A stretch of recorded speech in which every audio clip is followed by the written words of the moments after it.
Why do you need to talk in Bengali?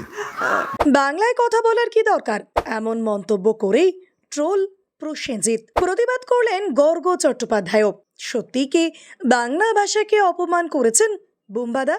মহানায়ক উত্তম কুমারের পরবর্তী সময়ে যখন বাংলা ইন্ডাস্ট্রির চলন্ত নৌকাটা ডুবতে বসেছিল, সেই সময় এসে বাংলা সিনেমার হাল ধরেছিলেন প্রসেনজিৎ চট্টোপাধ্যায়। বম্বেতে থাকা তার উজ্জ্বল কেরিয়ার, এক কথায় ছেড়ে চলে এসেছিলেন। চেয়েছিলেন বাংলাকে ভালোবেসে সেখানেই কাজ করতে। জুটি বেঁধেছেন একের পর এক অভিনেত্রীর সঙ্গে, কখনো দেবশ্রী, কখনো বা ঋতুপর্ণা, আবার কখনো শতাব্দী। এমনকি এখনো অবধি এই বয়সে দাঁড়িয়েও নিজেকে নতুন নতুন অবতারে প্রকাশ করে দিয়েছেন অন্য ধারার বেশ কিছু সুপারহিট সিনেমা উপহারও। আর আজ কিনা সেই অভিনেতার করা এক মন্তব্য নিয়ে তাকে হতে হলো কটাক্ষের শিকার। বিষয়টা একটু খোলসা করেই বলা যাক। কিছুদিন আগেই মুম্বাইয়ে মালিক ছবি ট্রেলার লঞ্চে সেখানে গিয়েছিলেন টলি অভিনেতা প্রসেনজিৎ চট্টোপাধ্যায়। তার সঙ্গে সেখানে উপস্থিত ছিলেন অভিনেতা রাজকুমার রাও, ছবির পরিচালক পুলকিত ও সিনেমার অন্যান্য কলাকুশলীরাও।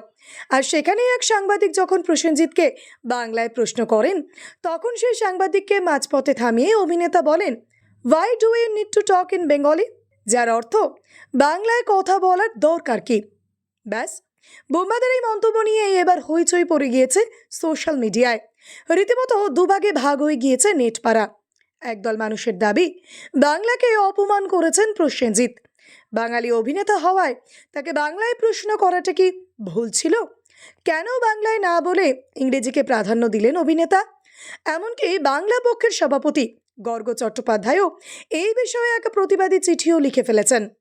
কিন্তু অন্যদিকে আরও একদল মানুষ বলছেন যে মানুষটা বাংলা সিনেমাকে এতটা ওপরে নিয়ে গিয়েছে, তিনি কোনোভাবেই বাংলা ভাষাকে কখনোই অপমান করতে পারে না।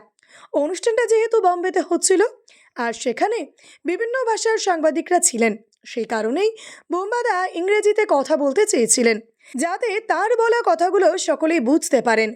সেই সঙ্গে সত্যজিৎ রায়, মৃণাল সেন, এমনকি সৃজিত মুখোপাধ্যায়ের উদাহরণ টেনে ইংরেজিতে ইন্টারভিউ দেওয়ার বিষয়টাকেও সামনে এনেছেন অনেকেই। এবার আপনারাই বলুন, অভিনেতা কি ঠিক করেছেন নাকি ভুল? ভিডিওটি ভালো লেগে থাকলে অবশ্যই লাইক, শেয়ার, সাবস্ক্রাইব করবেন আর কমেন্টে অবশ্যই জানাবেন আপনি কোথা থেকে দেখছেন।